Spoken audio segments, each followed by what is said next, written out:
Can we be good without God? I want to just jump right in because I think people often sort of nibble on the periphery of this debate without ever getting to the heart of it. You make a case, you say that even if God does exist or did exist, morality should still be grounded in secular arguments and evidence, not in God. I apply that universal realism to moral realism. I think there are absolute rights and wrongs, not in every sphere of human action, but many of them. As soon as you've said that in addition to matter in motion, you've also got things like minds, you've also got things like maths, you've also got things like music and beauty and all those sorts of things, and you've got these things called moral truths, said that we're living in a very theological sounding universe. And I don't think it's coincidental that it's people who believe in a theological universe who also bring that morality to bear on nature. Historically, most of the opponents of abolitionism were Christians.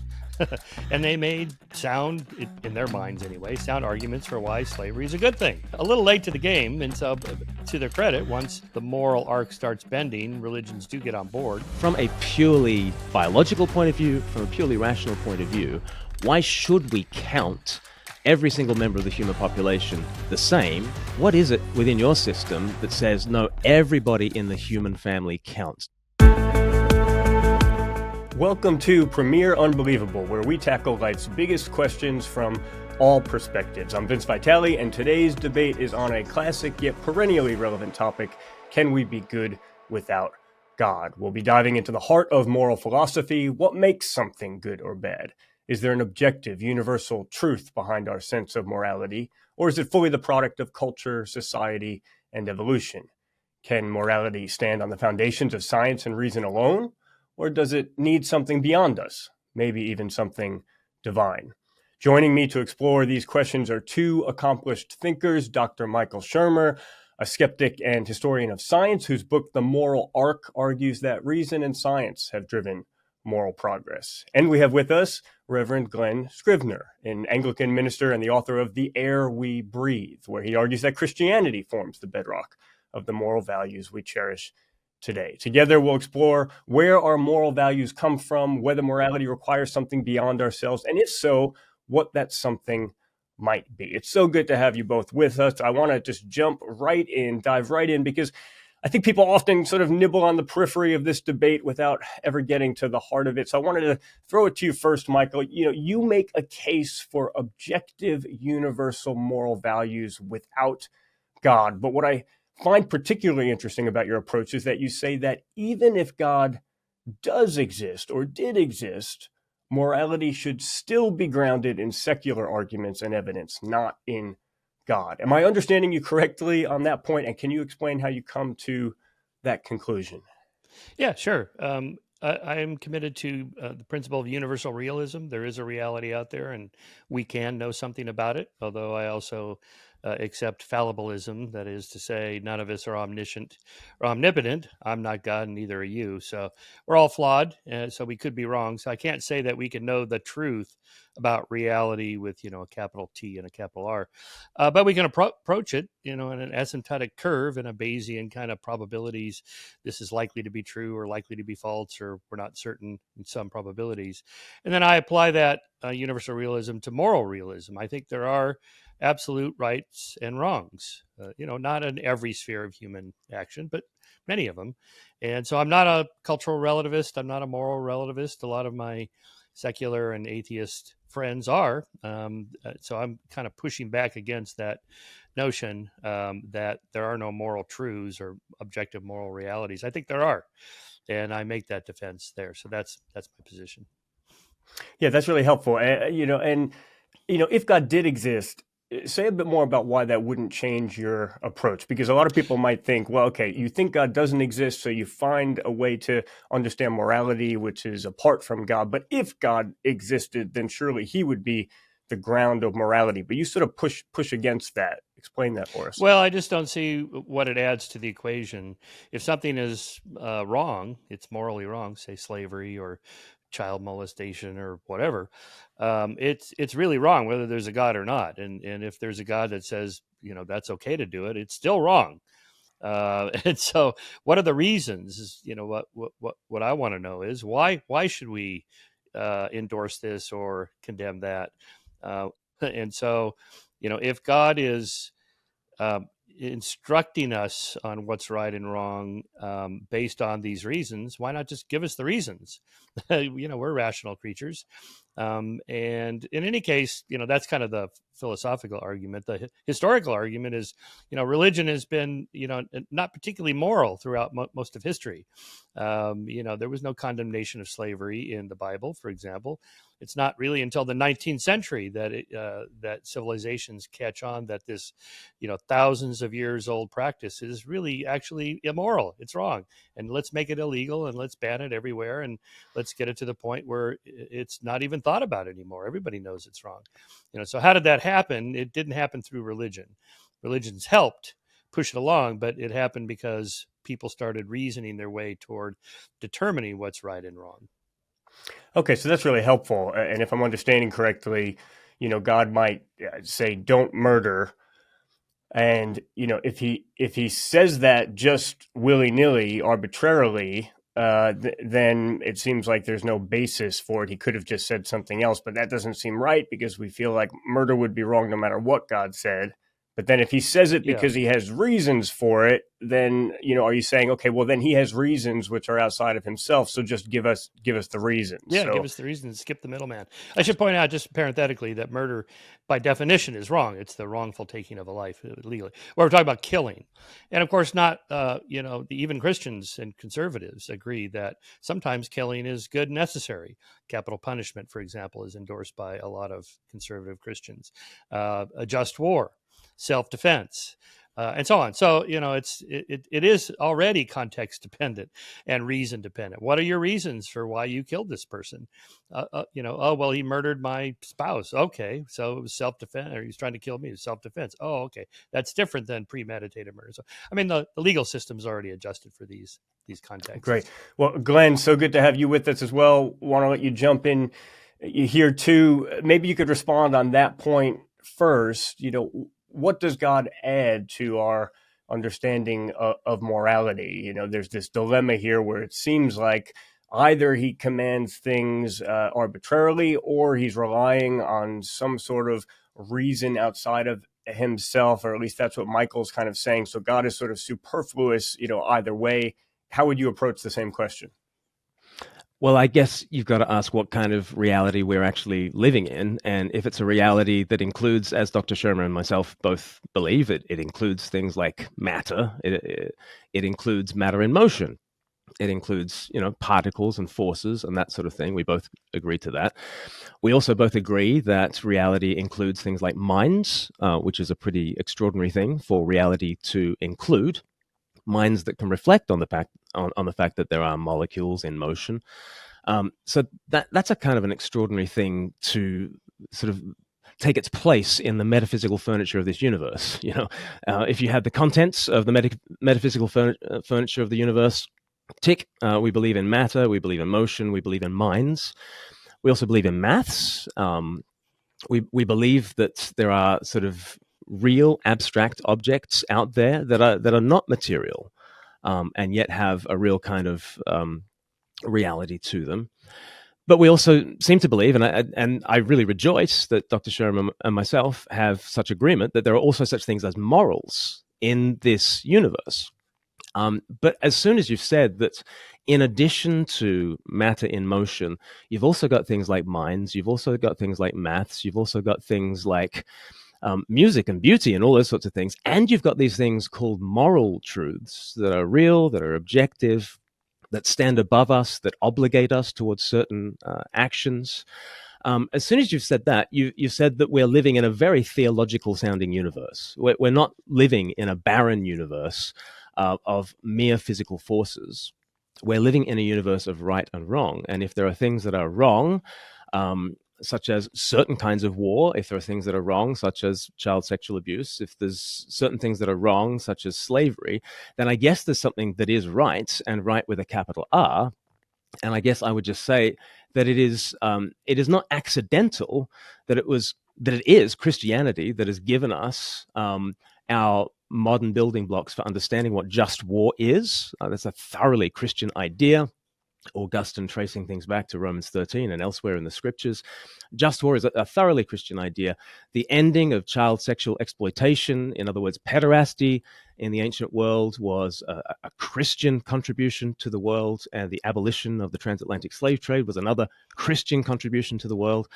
And I don't think it's coincidental that it's people who believe in a theological universe who also bring that morality to bear on nature and start to come up with things like rights and humanism and abolitionism and the dignity of the individual, equality. All these sorts of things are foundationally theological, moral presuppositions. And whether or not you have a God from Mount Sinai decreeing X, Y, or Z, to grant that there are such things as human rights, let's say, is to grant that we are already in a thoroughly theological universe. And that is not what you would expect on naturalism, on the philosophy that all there is matter in motion. So Glenn thinks you sound, Michael, like you're living in a theological universe. I suspect you don't agree with that. So give us a response. Yeah, well, I guess it depends what that means, theological universe. So just a couple of things. Historically, yes, it's true. Some Christians got on board with abolition. For example, Wilberforce and the Quakers and so forth, but not many. And most of the opponents of abolitionism, that is pro-slavery proponents, were Christians. And they made sound, in their minds anyway, sound arguments for why slavery is a good thing. These were subhuman populations. We could save their soul. We give them a better life. You can read the sermons in the early to mid 19th century, for example, which I did in the Moral Arc. I kind of went through some of these before the American Civil War, where they were totally justified, that this is the way God wants things. So a little late to the game. And so to their credit, once the moral arc starts bending, religions do get on board. The Enlightenment was even later, though. If we waited for Enlightenment humanists to end the slave trade, I think we'd still be waiting. No, I don't think so. I mean, Lincoln's arguments against slavery, for example, were purely rational. As I would not be a slave, I would not be a slave owner. Mm-hmm. The first principle of a moral principle is its interchangeability, its generalizability. Does it apply to you and not just me? And you can take some credit for that. The golden rule, it's true. It's a basic sound principle of game theory. I don't want you to do to me what I would do to you, and so on. The golden rule and the silver rule and the platinum rule, and so on. The variations on that. But like same-sex marriage, for example, religious people were the primary opponents of that until there was a shift, and all of a sudden everybody got on board, and it happened fairly quickly. And now it's kind of a non-subject even amongst Christians, except for a few extreme Christian nationalists in America. But for the most part, everybody accepts it now. How did that happen? If same-sex marriage and, gay rights and so on was opposed by religion, which it was for centuries, millennia, then what happened? And it's not like there's a new revelation from God or some new interpretation of Scripture, like, oh, this is what it means in Galatians. It means we should treat gay people the same as straight people. No, nothing like that happened. It happened through the agitation by gay people that they want the same rights as everybody else. That's a principle of interchangeable perspectives, or the generalizability of a moral principle.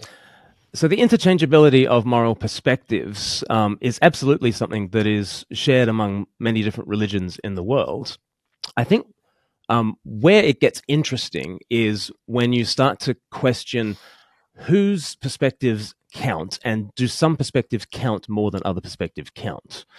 And while many people speak the language of that kind of reciprocal altruism, in practice, I think a lot of worldviews around the world and down through history have counted some people's utility, some people's happiness as far more significant than other people's happiness. I guess I'd want to know from Dr. Shermer why we can believe that every single human, without exception, is considered worthy of counting. He does a great job of saying the individual is at the heart of our moral concern and our political concern and all that kind of stuff. And that I take it he believes that every human being counts equally. But from a purely biological point of view, from a purely rational point of view, why should we count every single member of the human population the same, especially when you realize that there are lots of people who are not perhaps economically fruitful in society. There are some people who are rich, some people who are poor, some people who are strong, some people who are weak. Perhaps the society might flourish if we got rid of the weakest 10% and the rest of the 90% can flourish even further. What is it within your system that says, no, everybody in the human family counts, no matter who they are, no matter how rich or poor, that their utility counts the same as everybody else's? Yeah, nice. Yeah, well put. So there, Glenn is articulating the kind of difference between utilitarianism or consequentialist moral philosophy versus deontological Kant's idea of a kind of universality to morals, and that's been the tension. Those two systems are largely at play for the last couple centuries in philosophical circles, and then you can throw in Aristotle's virtue ethics if you'd like. But just take those two. This is the Glenn has identified the deep flaw in utilitarianism. That it's not okay to kill the one to save the five. This is the famous trolley problem. There's a trolley hurling down the tracks about to kill the five workers, and you're at the switch. And if you divert the trolley down the other side track, it kills one worker. Would you throw the switch? Almost everybody says, well, yeah, it's a simple calculation. Kill the one to save the five. But of course, if you generalize that to, let's say you're a physician in a hospital and you have 5 dying patients, each of which has a different disorder, and you have one healthy bystander in the waiting room, should you sacrifice that guy and take his 5 organs and save the 5 patients? No, you should not do that. Why? Because we don't want to live in a world in which people can be sacrificed at any moment at the whim of the majority. So the first time this was articulated was the first round of rights revolutions in the late 18th century, primarily by the founding fathers of the United States, but also some of the European philosophers. That is to say, we universal rights have the concept of universal rights that apply to everybody, no matter what. And this was a revolutionary idea because before that, everybody thought it was perfectly okay to favor our group over some other group. There was nothing particularly horrific about genocide in history, as long as it didn't happen to your group, right? And so this was revolutionary, and no one had ever come up with anything quite like this. And they did that purely through secular reasoning. That is to say, our government was set up as secular, not religious. You could be religious or not. It doesn't matter. These are the principles we're going by. So then the second rights revolutions in the 60s, 50s, 60s, and 70s, just took that and applied it to everybody. So what I track in the moral arc is that there's been literally a moral arc. The arc of the universe is bending toward including more and more people as honorary members of our in-group. Because of our tribalism. It's perfectly natural to want to favor your group over some other group. Everybody has done that through history. What's new is that, okay, we're not going to do that anymore. We're going to give everybody the same rights. And that was revolutionary. The argument for why, the philosophical argument, is that you are born with the rights to have, autonomy and control over your body. That was revolutionary, and it's a philosophical argument. I think you have to start the kind of moral causal chain somewhere, and that's where I began it. That's where the founding fathers began it. Individual autonomy and control over your body. So therefore, slavery is wrong, and genocide, and so on. And Michael, would you say that that those things were true even before that revolution, even before we had reason to some of those conclusions? Were people wrong sort of back in the day? Yeah, they were misaligned with an objective truth, or does the moral truth change over it's time? a really good question. I tend to not want to judge people in the past by modern standards because I can't say for sure if I was a Roman, if I lived in the Middle Ages during the witch trials or something, I wouldn't have just gone right along with what everybody else was doing, because we're all creatures of our cultures. The way I say it is that we now know they were wrong to do that based on modern understanding of moral principles. So we now know they were wrong then. But I'm not going to, pass judge. Thomas Jefferson owned slaves. Yeah, I know. Not good. But, that's, there was nobody thought anything particularly unusual of thinking that blacks were less intelligent and, let's say, less human in the 18th century. Almost everybody believed that, so I can't fault Jefferson for, some of his famous quotes along those lines. What's your perspective on that, Glenn? Well, I think some of the utilitarians very famously rejected out of hand natural law. Jeremy Bentham said natural law is nonsense and natural rights are nonsense on stilts. He had absolutely no time for the Declaration of Independence and for some of the utilitarian reasons that Dr. Shermer enumerates there.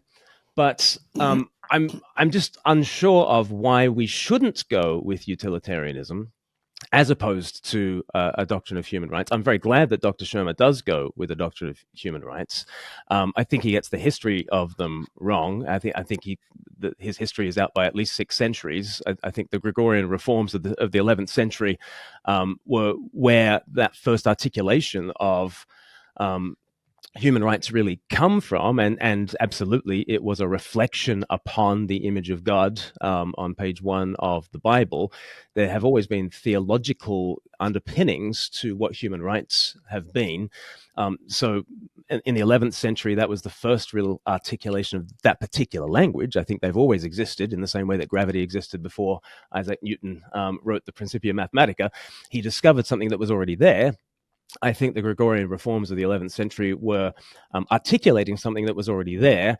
I think in the 18th century, what you have is Thomas Jefferson saying, we hold these truths to be sacred and undeniable, that all men are created equal and have been endowed by their creator with certain unalienable rights, life, liberty, and the pursuit of happiness.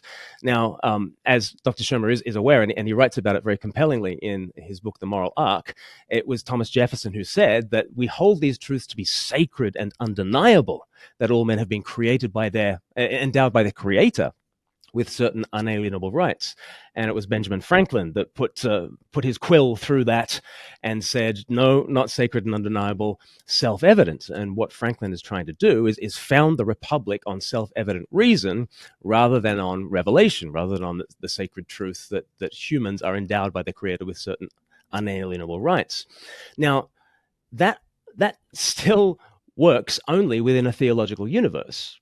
Because let's think about what human rights are. Human rights are these non-arbitrary things. We've been endowed these rights by our Creator, according to the Declaration of Independence. It's not just that human beings have asserted that we are valuable, because that's just a power play. We're in this cozy little club, and we've decided that we've got human rights. Well, who's we, and why should what we say have any moral valency to it? And so the Declaration of Independence is absolutely saying, no, it's non-arbitrary. Someone from outside the system, a moral legislator who has the authority to say that humans have value, has said so.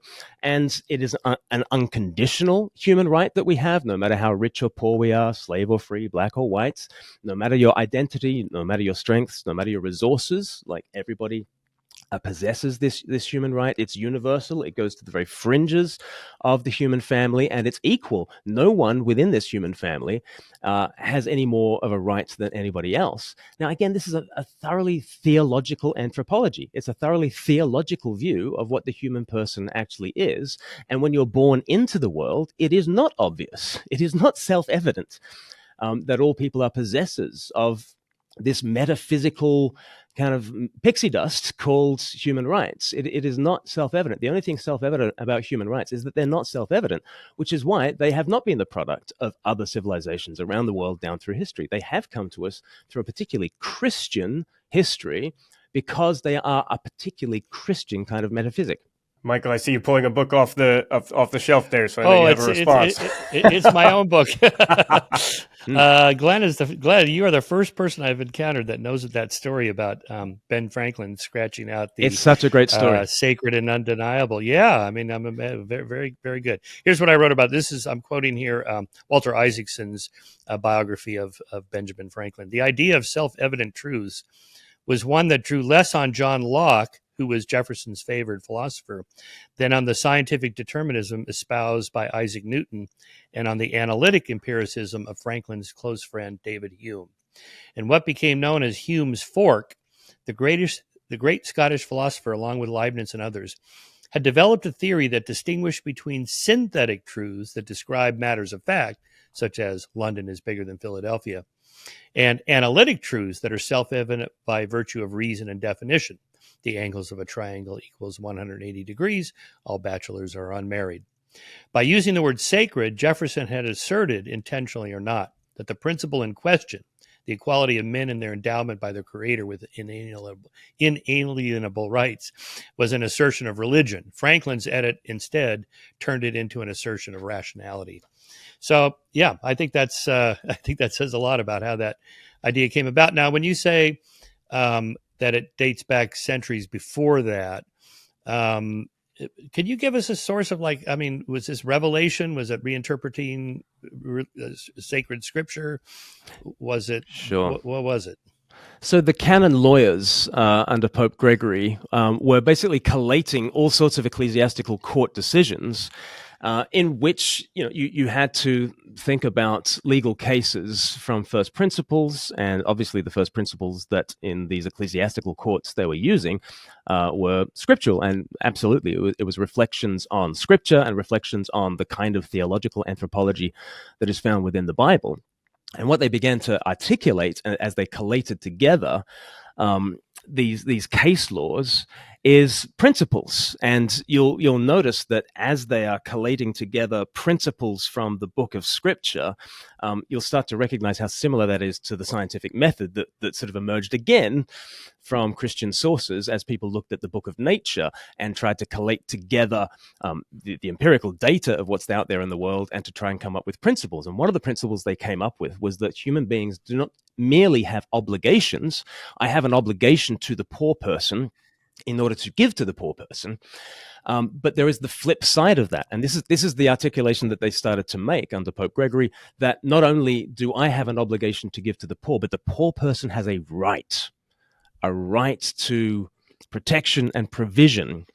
And that starts to be a right that the underprivileged can claim against the privileged. And you can see how that is right at the heart of what a kind of a theory of rights is all about. The theory of rights is all about protecting the little guy from big bad old structures that are outside of them, and saying that this little guy or this little girl has inviolable rights, unalienable rights. But that language, Larry Seidentop writes about this in Inventing the Individual, or Tom Holland writes about this in Dominion. This is right at the heart of, I think, a rights-based moral order. See, to my ears, that sounds like they're reasoning their way to these conclusions. Are there biblical passages you can cite that, you could say, well, there it is right there in this chapter and verse where it says all people should be treated equally, or everybody's born with universal rights, or whatever the equivalent of biblical language would be of that? Glenn, just a very quick response on that, and then we'll have to go to a break. Sure. I think page 1 of the Bible gives you a theological anthropology. What are human beings like? And we are not just survival machines. We are not just here to replicate our DNA. We are those who are king and queen of all creation, male and female, made in God's image, with dominion over the world and tasked with that job of bringing dominion over the world. And so the divine right of kings, as it were, was first really applied to humanity in general in Genesis chapter 1. And certainly, there is a fall from that kind of situation, and we've got the Old Testament as this non-ideal, provisional kind of ethical system, but Christ comes as the image of God to raise us up into a community in which there is no Lord except Him. We're all brothers and sisters in the same family, and there is no male nor female, nor slave or free, Jew or Gentile, for we are all one in Christ Jesus. I think that's as quick as I can do in terms of a biblical theology of that trajectory that gives you the language of rights.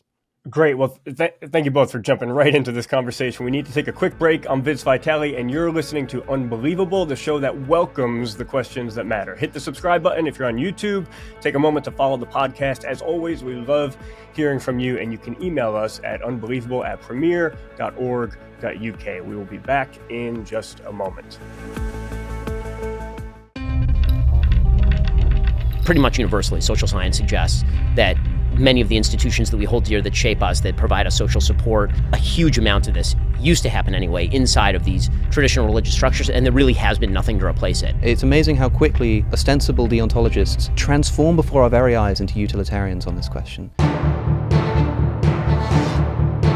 We're talking about what the self is here. I mean, atheists believe in the self. Everybody believes in the self. Well, no, that's not. I mean, that I find difficult to believe. Why would an atheist believe in the self? The self is a series of non-deciding mechanisms. The arguments against God are fairly compelling, and I think the arguments against atheism are fairly compelling. The difference is that most people who believe in God have expressed doubts, and a lot of people who are atheists tend to be more religious in this way than many of the people who are God believers. If people listening agree with me that free will in fact doesn't exist, and simultaneously agree with you that free will is somehow necessary for the upkeep of civilization, then I would simply ask them to consider who's relying on the delusion here.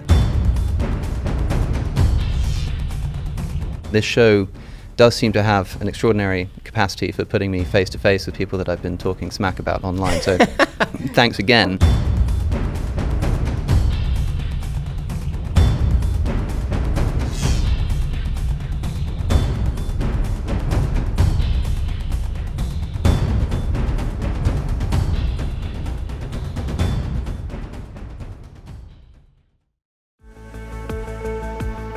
Well, welcome back. We've already got a great debate going here. We've pulled out our philosophical shovels and we're digging into meta-ethics, the deeper questions behind what we mean when we talk about good and bad, right and wrong.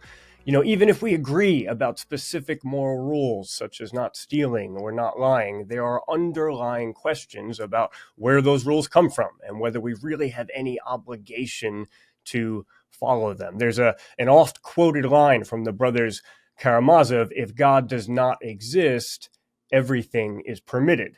The idea being that without the objective overarching standard of God, all we are left with is our subjective preferences, which can vary person to person, culture to culture, and potentially with no way to arbitrate between them. It's an oft-quoted phrase. I suspect that our two guests today disagree about that. But Glenn, I'll put it to you first, and then I'll ask Michael as well. Is that a statement penned by Dostoevsky that you would agree with or that you would challenge?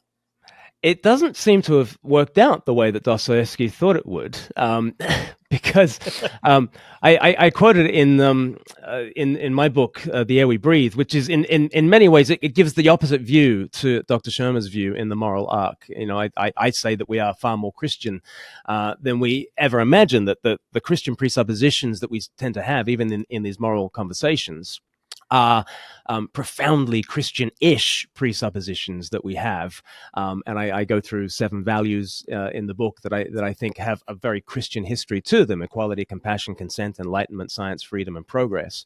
And one of the reasons that you can see that we have imbibed these values is that the worst thing in the world is if something is unequal, cruel, coercive, unenlightened, anti-science, restrictive, and regressive. That's the worst thing in the world. Why is that the worst thing in the world? Because we already know what the best thing is. And isn't it interesting that we often find the church, and even I find the church at times, to be unequal, cruel, coercive, unenlightened, anti-science, restrictive, and regressive? That only just proves that I think those values have become these moral intuitions that we all now share. It's the air we breathe. And what's happened in a post-Christian society is I think we've detached those values from the Christian story in which they first found significance. And we've detached them from the story, and we've detached them from each other. And now we have what G.K. Chesterton said, the virtues are running amok, right? And so just the virtue of compassion, let's say, just runs amok all by itself, untethered to any greater moral philosophy, untethered to any other value. And now we've got, the Be Kind hashtag hides some of the cruelest behavior you'll ever witness online. And what have we gotten to? We've gotten to the position where actually, without God, it's not that everything is permitted. Without God, everything is preachy. Really, really, really preachy. And actually, some of the fruits of the Christian Revolution have been detached from their source, detached from one another. And now, instead of being the morals to a story, they are kind of cudgels. They're kind of baseball bats that we use to beat one another over the head with. And so online discussions just, routinely call people bigots and phobes and all the rest of it, because people are violating compassion and equality and all these sorts of things. So I don't think it's the case that with institutional Christianity in the rearview mirror in the West, I don't think it's the case that we've become laissez-faire about morals and ethics. We haven't become amoral at all. I think we're incredibly moralizing creatures, and we've just used a post-Christian version of those virtues in order to slander one another with that.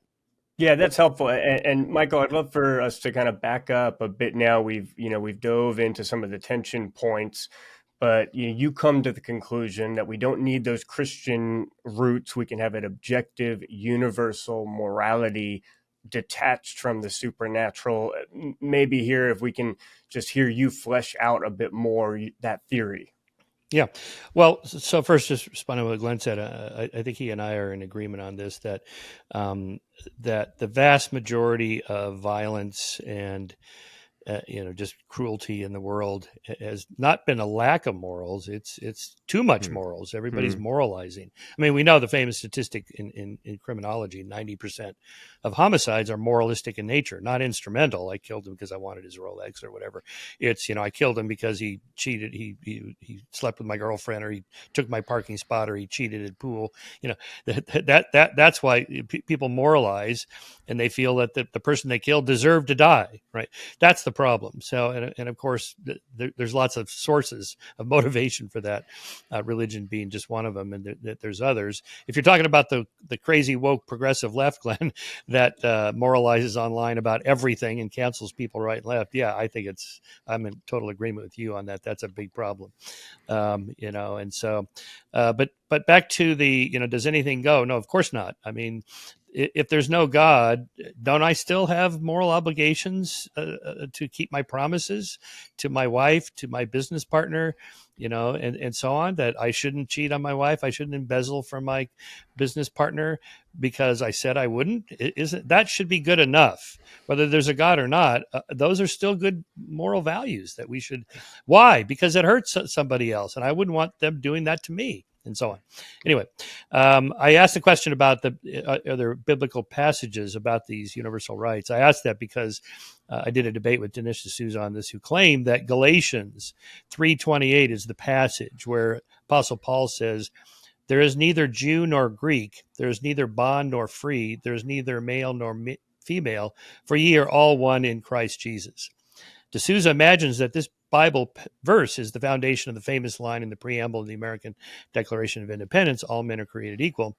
And then I say, I'm afraid not. D'Souza's yanked the passage out of context, and the surrounding verses demonstrate clearly what Paul is up to. Here's Galatians 3:1. "O foolish Galatians, who hath bewitched you, that ye should not obey the truth, before whose eyes Jesus Christ hath been evidently set forth, crucified among you." And what is this truth according to Paul? The truth is that, quote, "the Jew in becoming a Christian need not become a Greek, nor the Greek a Jew. The slave might continue to serve his master, and male and female retained each its function in the ongoing stream of life," close quote from Paul. In other words, Paul is saying that you can carry on as you are. If you're Greek, there's no need to become a Jew. A significant dispensation, given that a man converting to Judaism often had to submit to adult circumcision. And this is just the kind of thing that puts a guy off the whole idea. Anyway, I was having a little fun there. But that's it. I mean, if universal human rights is so important, you would have think the creator of the universe, when he's writing his, or at least inspiring his holy book, would have said something about that a little more forcefully. Gosh, but Jefferson thought absolutely it was a sacred truth that had come to him, and that we have been endowed by our Creator with these things. So is Jefferson wrong about that? Well, as you know, Jefferson was not a Christian per se. I He's mean, a he's more of a deist at most. Yeah. So again, what is our source? All right. I mean, is it revelation? Is it interpretation of Scripture? Is it the still small voice within? I claim it's the latter, the still small voice within, that we all have. You have, I have, you and I are getting our sources of right and wrong and morality from the same sources. And you're saying I'm getting it from the Bible, or I'm getting it from Christianity. I don't know. I So what is your source? What is your source, Dr. Shermer? Because you talk about the individual as this sort of indivisible atom. Just as the atom is the indivisible unit of physics, so the individual is the indivisible kind of unit of kind of social order and moral order. I don't get that even from science. And I certainly don't get the idea from somebody's DNA that anything morally follows from the fact that somebody possesses human DNA. So where do you get this inviolable human worth and dignity?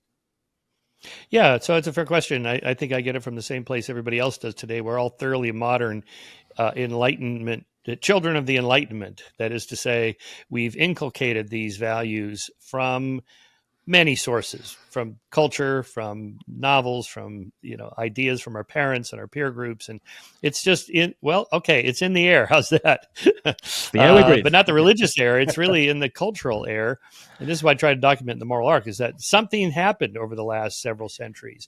It happened slow enough you don't quite see it. It's sort of on the decadal level instead of monthly or yearly where the changes happen. And so it's hard to discern. You have to kind of look at the bigger picture. You can study like the shift in language in novels over the past 2 centuries. Just look at the way novelists in the early 20th century talked about blacks and Jews and women that we would today find abhorrent, embarrassing. We would just, never want to use that kind of language. And that just happened over the decades where, everybody just kind of stopped using certain words or they started using new words.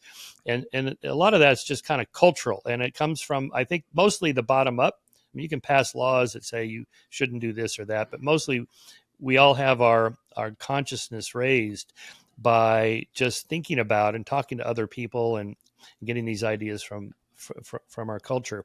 So that's kind of my source. By the way, I emphasize the individual for 2 reasons. One, in evolutionary theory, I don't endorse group selection. I think it's individual is the target of selection. And 2, politically, I think it's a mistake. This is mostly a problem in liberals who are, at least in recent decades, placing more emphasis on group identity rather than individuals. And that's why I emphasize the individual. I think it's a big mistake, and it's going against what Dr. King taught us, to judge people by the content of their character, not the color of their skin. That is to say, your group identity defines you. No, it doesn't.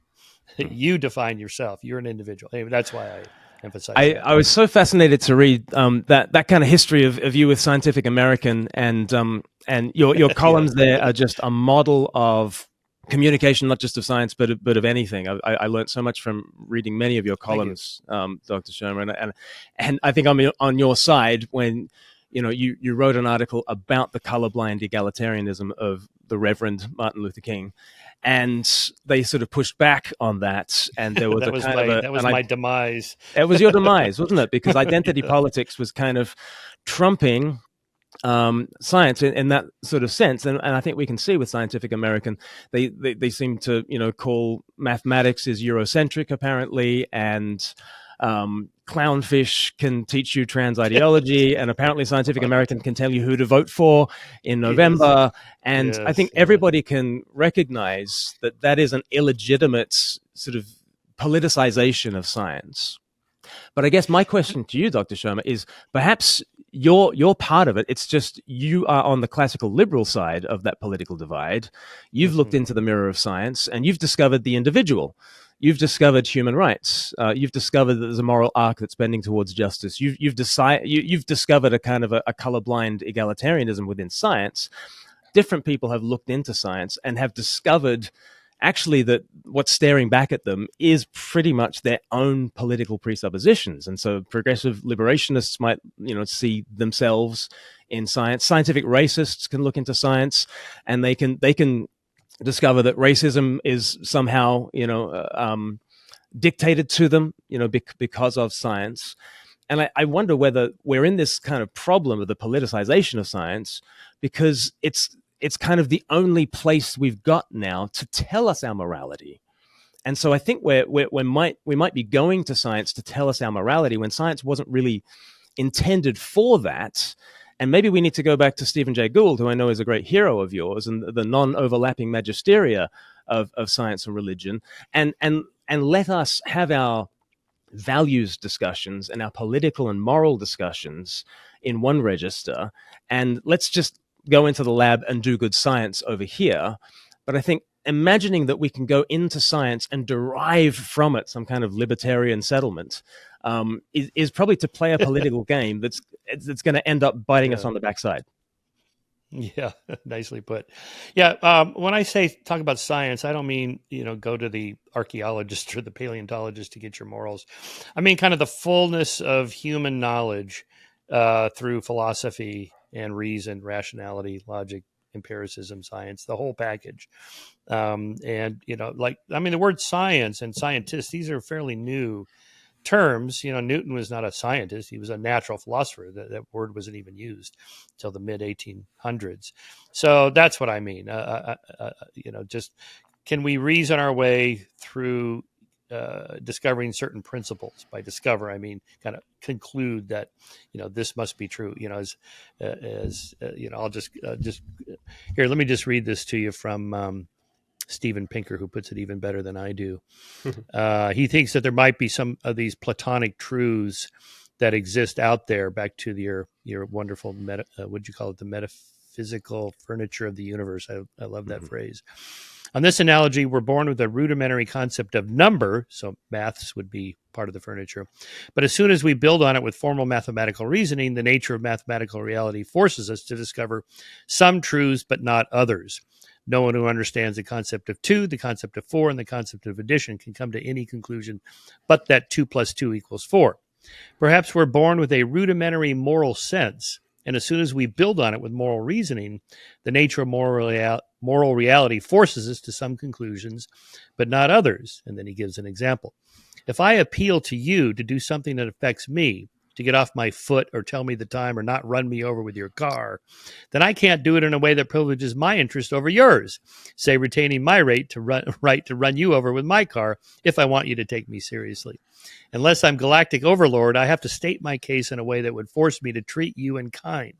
I can't act as if my interests are special just because I'm me and you're not, any more than I can persuade you that the spot I'm standing on is a special place in the universe just because I happen to be standing on it. Now, historically, that's how everybody thought. Yeah, my place in the universe is special because I'm standing on it and you're not. So too bad. So, the moral arc is that we've all moved away from that and tried to inculcate these more all-inclusive moral principles. Michael, I had a question about that quote. On that sort of approach, is truly selfless motivation or behavior possible? Because it sounds like I don't want to be run over, so I better respect your right not to be run over, but primarily because I don't want to be run over, which sounds different from what I would think of as genuine morality. I don't want to run you over because I recognize the inherent value of you as a person. It's a great question, and of course we don't know what's in somebody's heart for sure, but my argument is that it's not enough to pretend. Well, let me back up for a second. Yes, it would behoove me to be selfish all of the time, to allocate all the resources to me and my family and screw you. But the problem is you might be thinking the same thing.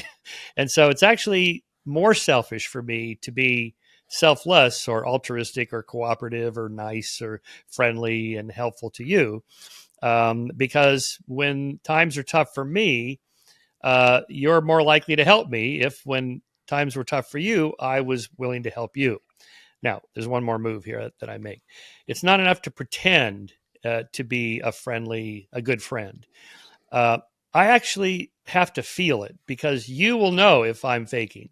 That is to say, humans evolve. This is Robert Trivers' theory of deception and self-deception. That is to say, we've evolved a kind of a cheating detection module in our brain, so to speak. That is to say, I can kind of sense if somebody's a genuine, caring person or if they're not. I mean, there are psychopaths, maybe 1% to 3%, maybe 1% women, 3% men in our population.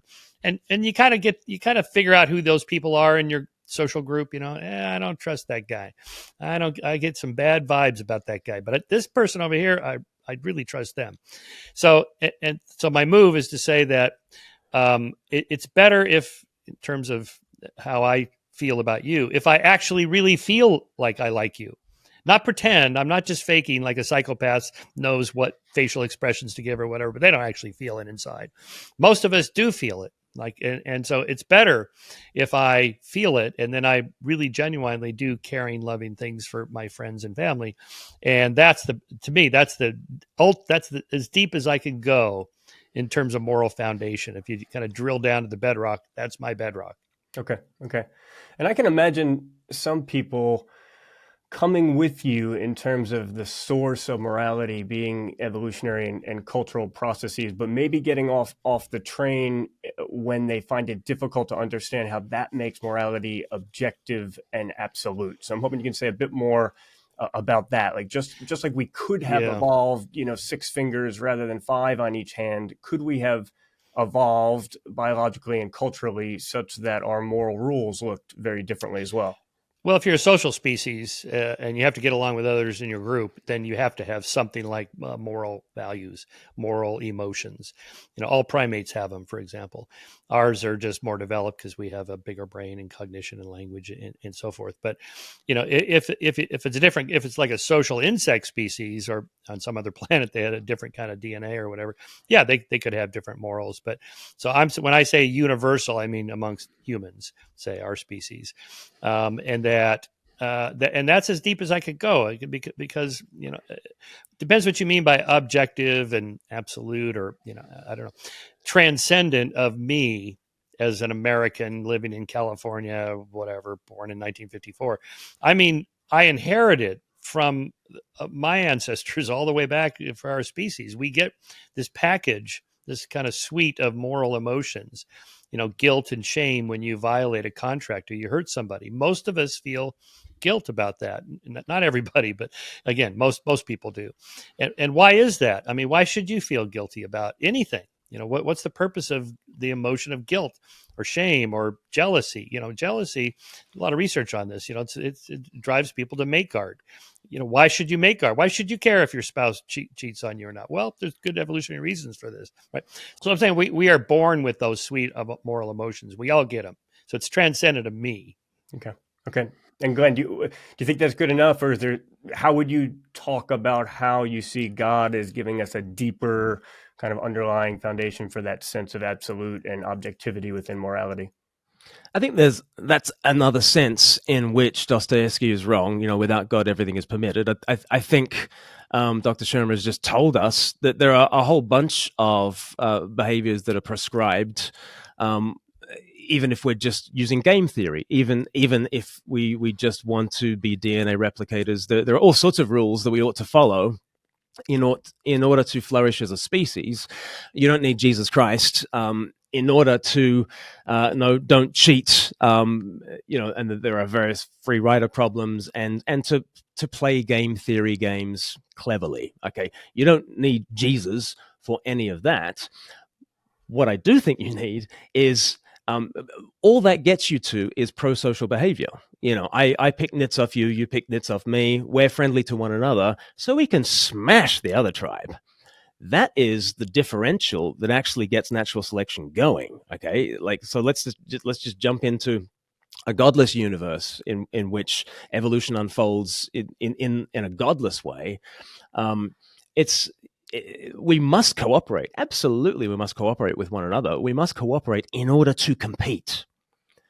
And and what's interesting is that a naturalistic kind of ethic does develop from that sounds very much like some classical ethics. So, a very common platitude in Rome was every day do something to help your friends and harm your enemies, right?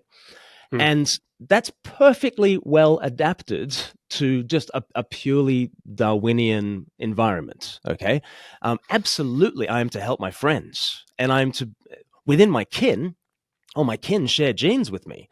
And so Dr. Shermer, even though he doesn't believe in group selection, he does believe in kin selection. And so I'm to be very kind to my kin who share genes with me. And if we're going to replicate our genes, then we really better be really nice to each other, right? We are really to love our neighbor. But then the real question comes in Luke chapter 10, the lawyer, it's always lawyers asking these tricky questions. They say, well, who is my neighbor?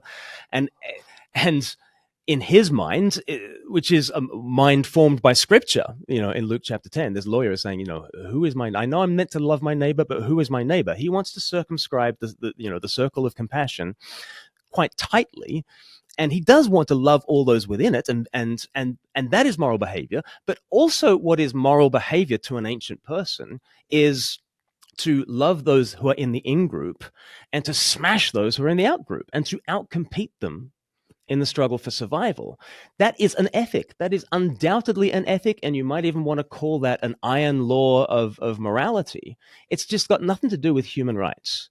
It's got nothing to do with what Christians have been talking about when they want to privilege the individual and say that the individual, even if they are on the outside of your little in-group, they possess certain rights by virtue of which you are not to take from them their right to life just because they are your enemy. And so I can go along with Dr. Shermer wanting to say that there are such things as objective moral values even without Jesus Christ. But I do think the sorts of moral sensibilities that we have that make us very nervous about utilitarianism and make us very nervous about having a society in which we do eliminate the weak and the low and the botched, as Nietzsche would have called them.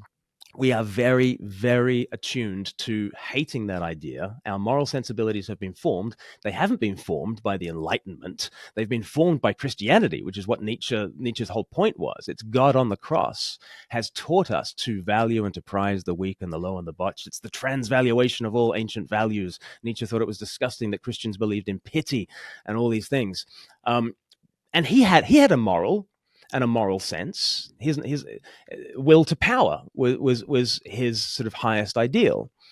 So it's not the case that we're arguing really about whether there can be objective moral values or not. I think we're arguing about what kind of morality follows from a naturalistic universe.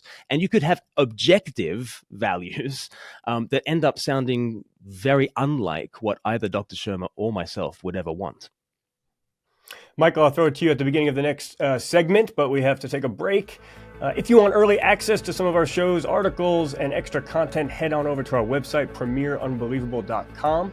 And if you're enjoying this conversation as much as I am, hit the subscribe button, take a moment to follow or rate the podcast. I'm Vince Vitale, and I'll be back in a moment with my excellent guests, Michael Shermer and Glen Scrivener. The mind and brain are connected, but the scientific data doesn't enable you to establish the nature of that connection or the relationship. Just because science can't demonstrate that physical processes and mental processes are the same thing, that in and of itself doesn't give you any evidence that that's not the case either. Some people talk about seeing deceased relatives and communicating with them. This idea of floating up out of your body and watching things happen and being able to describe it afterwards, that could be formed in your imaginative mind. Conscious experience and brain processes are two fundamentally different things. I wonder if we're talking Would you like me to go out for a bit? You guys seem really happy.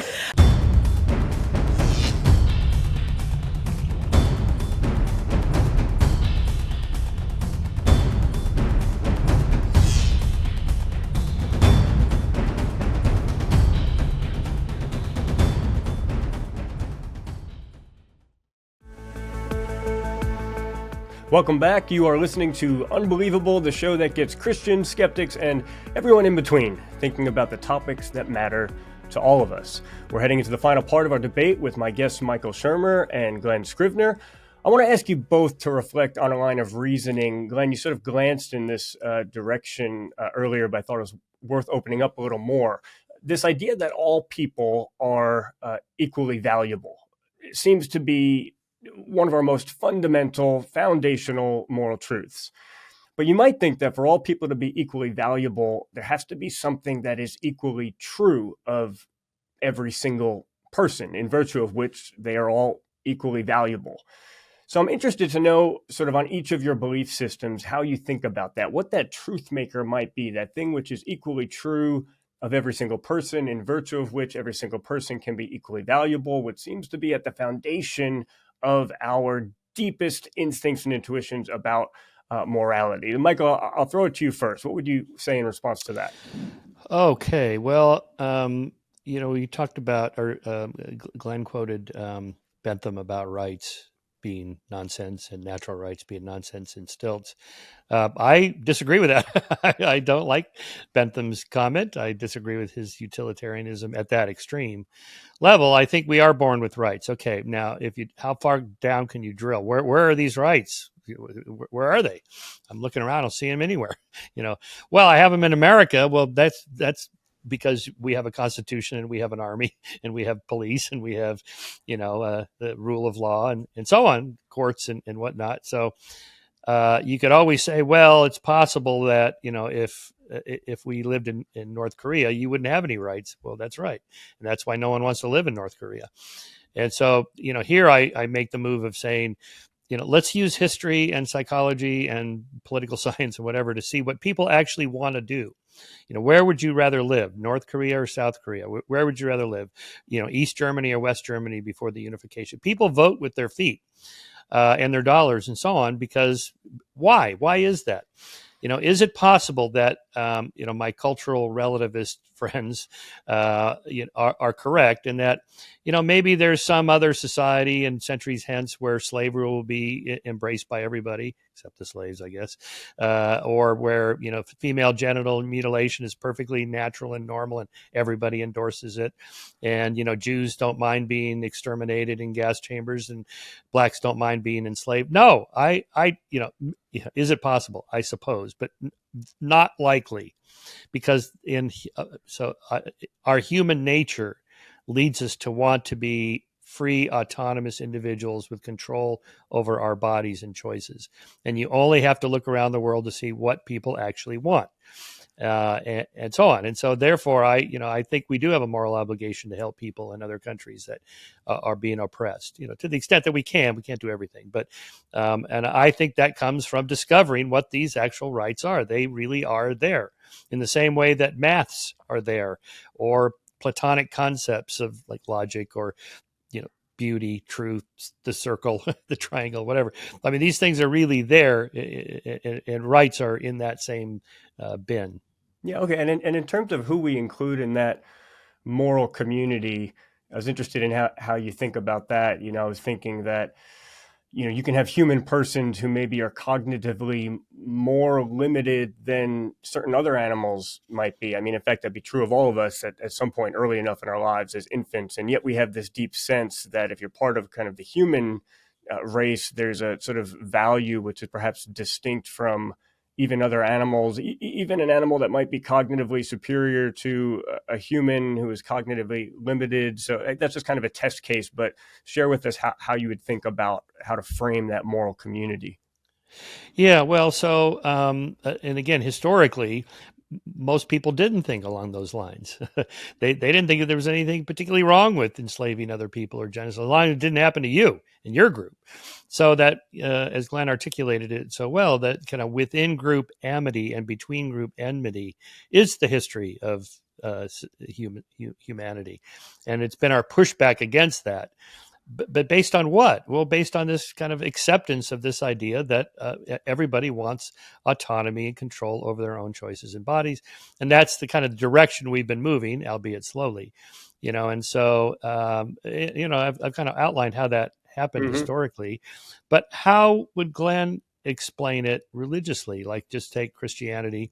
The Old Testament is, it's pretty harsh in a lot of areas, and the New Testament's better. I mean, Jesus was a better moral philosopher than, say, Moses.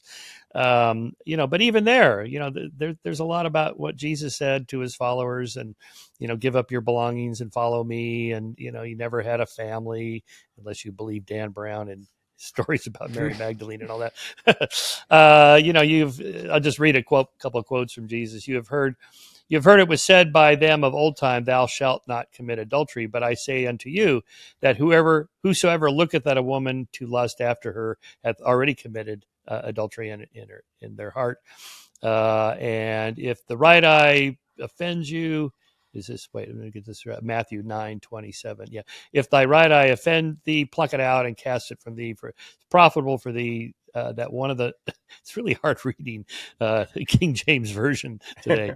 In terms of his own moral values, Jesus said, woman, what have I do to, turned Says to his away mother. his Mhm. own mother. Right. Mhm. He John says to 2. his mother on the wedding feast, "What have I to do with you?" Maybe I'm pulling these out of context. I'm sure I am. "Send her away. You are my family now," he says to his followers, sends his mother away. I mean, there's a bunch of passages like that, better than the Old Testament, but come on, we can do better than that. Huh.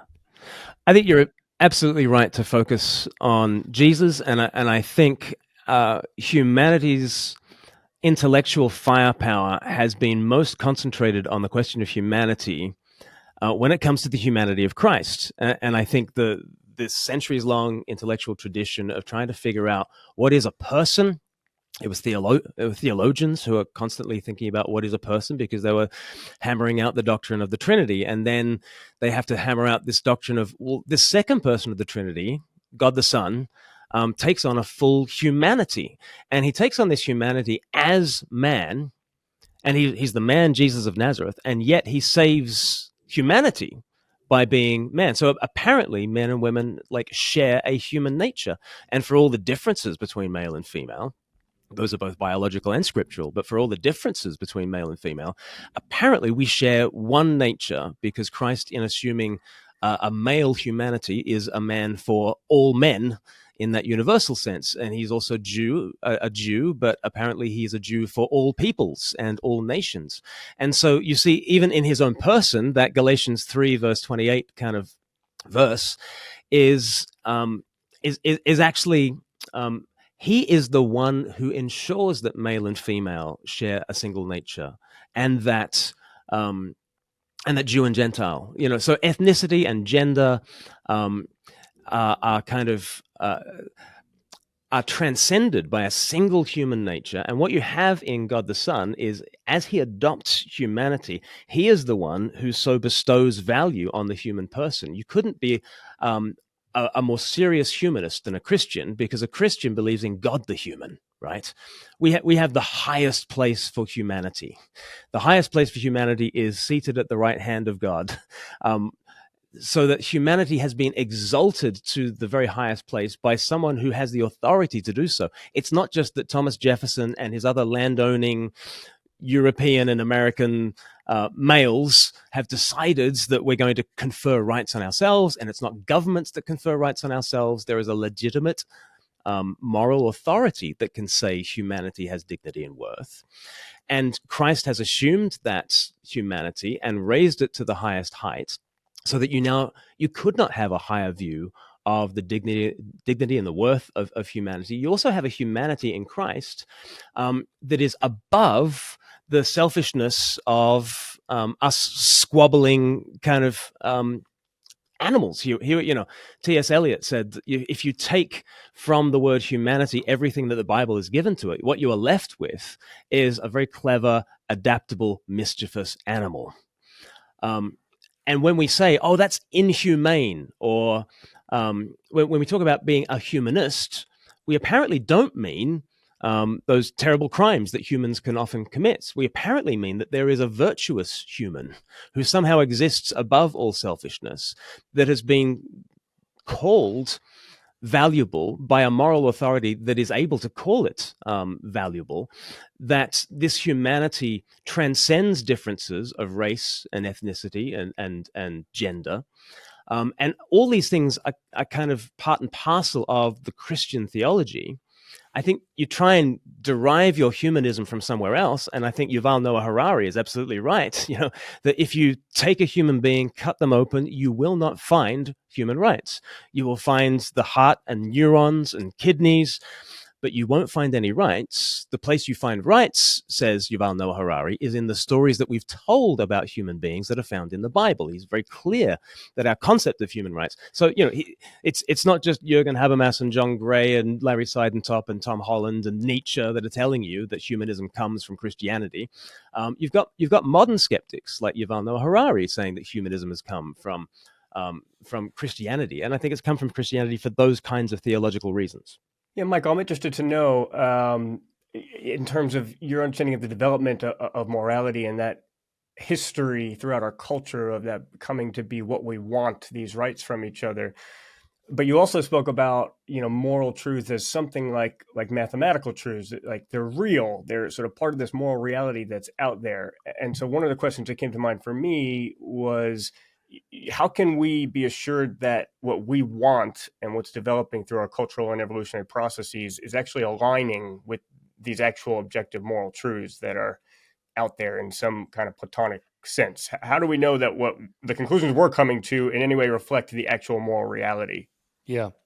Well, you don't know for sure. If we were chronically frozen and woken up 500 years from now, I'm sure there's values we embrace today.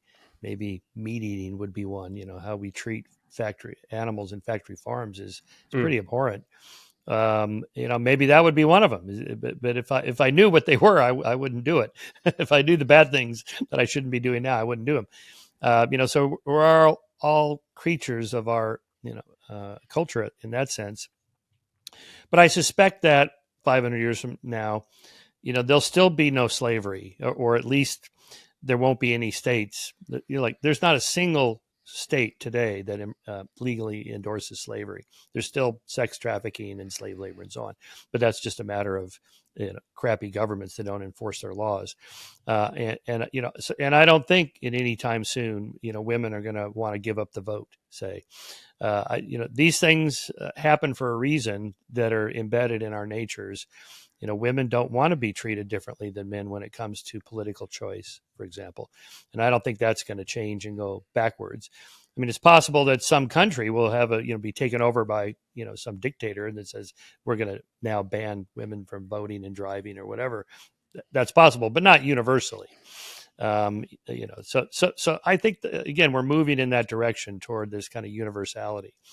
We can debate about to what extent, pre-Enlightenment, pre-scientific revolution threads from humanism that was also heavily influenced by Christian authors and so on. Yes, of course, that's all part of the story. That's just kind of historically how did it unfold.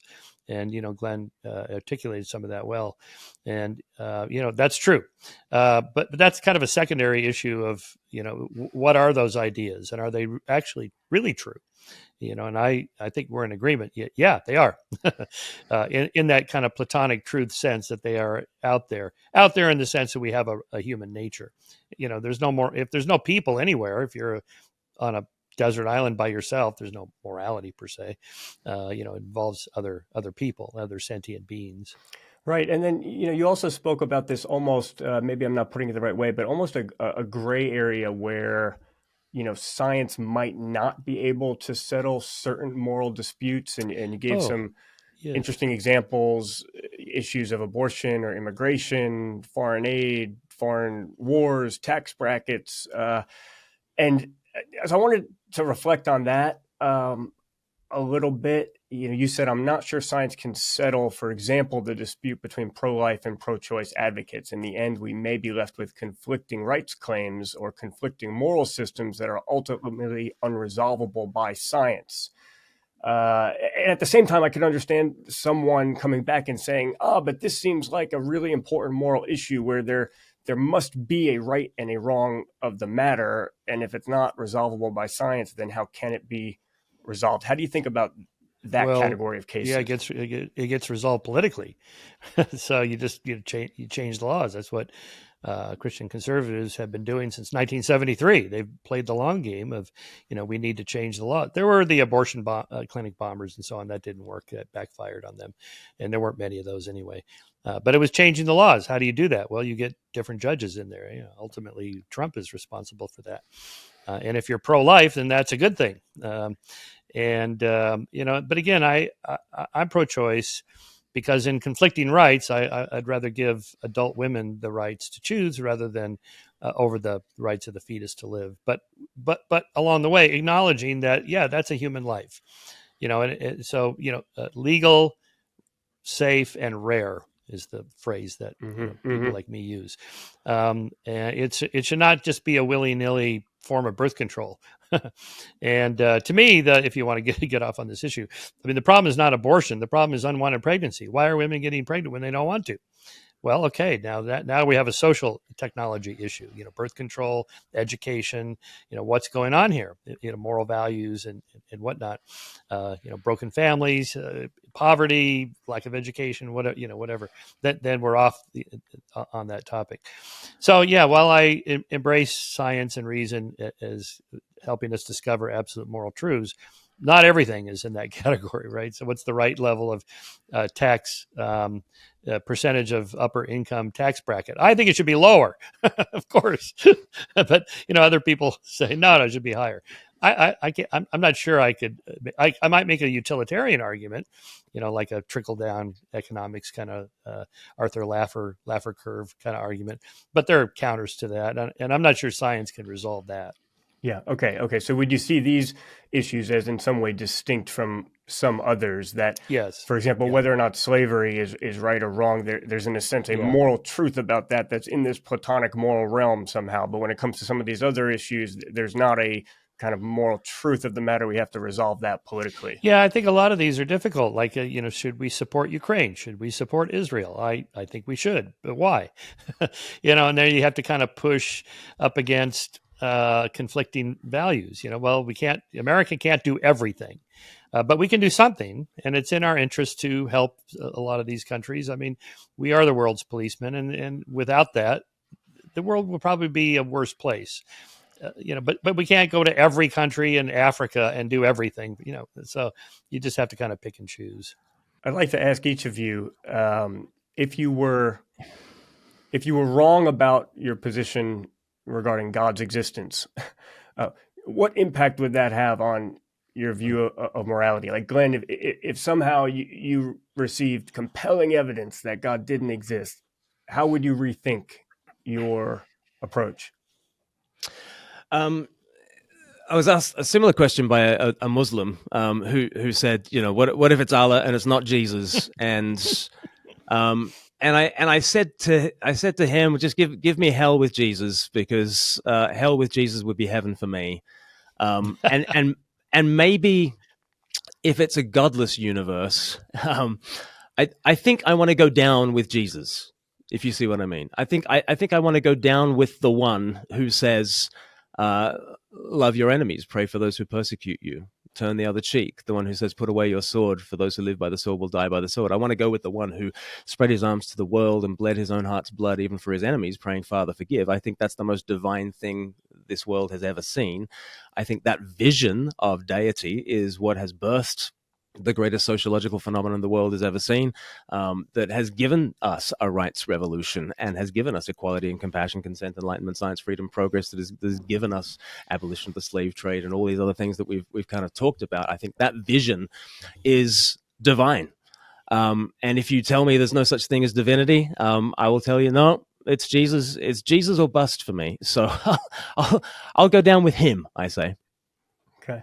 And how about you, Michael? If you somehow were given irrefutable evidence that God does exist, would that make you rethink in some way and think, God must be the ground of morality in some way, even if I can't see exactly how it is?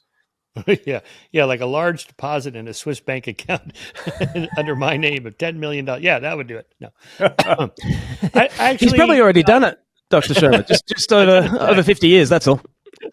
Yeah, that's right. Yes, it's all in the stock market. Okay. Yeah, it's a really good question. I'm not sure things would change all that much for me anyway, because I try to lead a relatively moral life with values, and a lot of the values I embrace are endorsed by conservatives and Christians. I do think a lot of those values are good for society, good for individuals, and so on.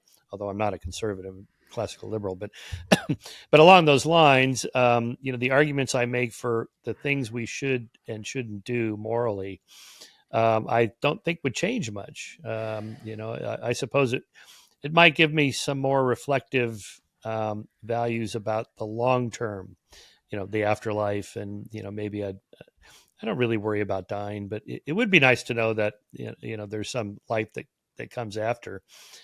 this life, but I don't know that, and no one else does either, for sure. But if there is, then okay, good. That's fine. Hopefully, and so no, I don't think things would change much, really.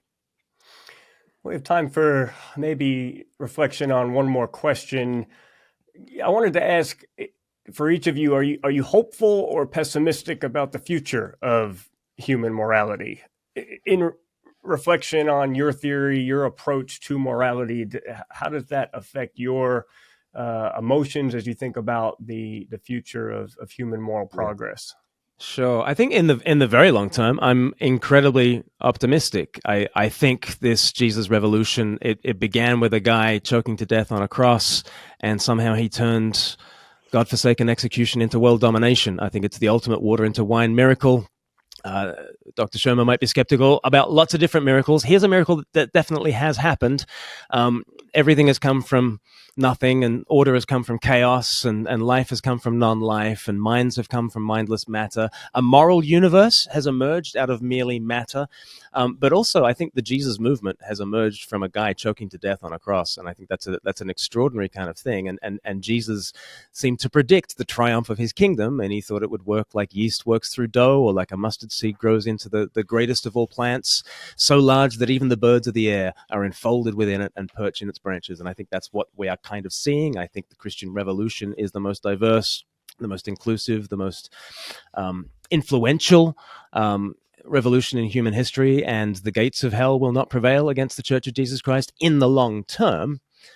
In the meantime, I think there have been 65 million abortions in the U.S. since Roe versus Wade, which is 5 times more people than died in the transatlantic slave trade, and only in about 50 years, as opposed to in 350 years. It is the greatest human rights scandal of our day. And I think in the meantime, I think the moral arc of the universe is going down in lots of different ways. And I think it would be too convenient for us to think that we are living at the end of history. We are the ones that we've been waiting for, yay us. I think that actually there are profound question marks of whether we are the humanists that we think that we are, especially when we kill 1 million babies a week around the world. Right now, I think we're deeply in trouble as a kind of a humanity, and we need Jesus, and we need to cry out to Jesus for salvation, actually. In the end, though, Jesus says that the gates of hell will not prevail against his kingdom. And so ultimately, I am that kind of optimist. I think both Dr. Shermer and I, we believe in the moral arc and that it bends towards justice. I think the arc, though, bends down and then up. It is down through darkness and then up into the light. It's cross, then resurrection. It's suffering now. It's his glory later. So in the end, I am absolutely an optimist. But in the middle of the struggle, I think we need to bring the light of Christ into some very dark places. How about you, Michael? Well, that's a very theological answer. Obviously, mine's going to be different. I think, the arc of the moral universe has been bending. There's no time in history when you'd rather live than now. These are the good old days, and they are getting better. Again, on a decadal level, it's slow enough. You hardly see it, but, the decline of poverty, in 1800, like 85% of the world lived in a state of poverty. Today, it's less than 10%. It's supposed to, the UN millennial goals is supposed to be gone by 2030 to 2040. There'll be no more poverty anywhere in the world. It's astonishing that this could happen. I mean, we're about to colonize Mars, for God's sake. This is incredible. And that more people have more rights in more places around the world than ever before. Admitting that there are setbacks here and there, it's 2 steps forward, 1 step back. It's easy to find the dark stories in the nightly news, the police beatings of blacks and the mistreatment of women in Islam and so on. Yes, these things are all real. We just got to keep working at it. But in terms of when I'd rather live, I'd like to live now. If nothing else, the dentistry is much better now than it was 500 years ago. And in the future, I think we will continue to expand the moral arc, and we will become an interplanetary species, and there'll be no more poverty. And, the idea of people having, wants and needs not met, I think we're going to conquer that problem. We already are. And so I'm pretty optimistic. The only thing I worry about really is nuclear weapons. That's the only existential threat. All the others I don't worry about, AI or whatever. These are not true existential threats, only nuclear weapons. And even that's gotten much better since the height of the Cold War in the 1980s. And so we're getting there. And yes, of course, some nut can, launch his nukes, and that's possible, but it hasn't happened. And I'm encouraged by that fact as well. So I remain optimistic. Well, guys, thank you. That has been such a compelling discussion, and really a model of how to disagree well. And boy, do we need more of that in the world. So for now, we need to finish there. You've been listening to a debate between two excellent thinkers, Michael Shermer and Glen Scrivener. I hope you've enjoyed it. I hope you've benefited from it. I sure have. And we'd love to hear your thoughts. Send us your questions at unbelievable@premier.org.uk or on social media, unbelievablefe on X, or at Premier Unbelievable on Facebook and Instagram. Please rate and review so more people can learn about us and, more importantly, learn about the deepest questions of life. For now, I'm Vince Vitale, and it's been a pleasure to be with you. I look forward to the next question, the next discussion, as we pursue truth together. Until then, all the best from me and the team. Goodbye.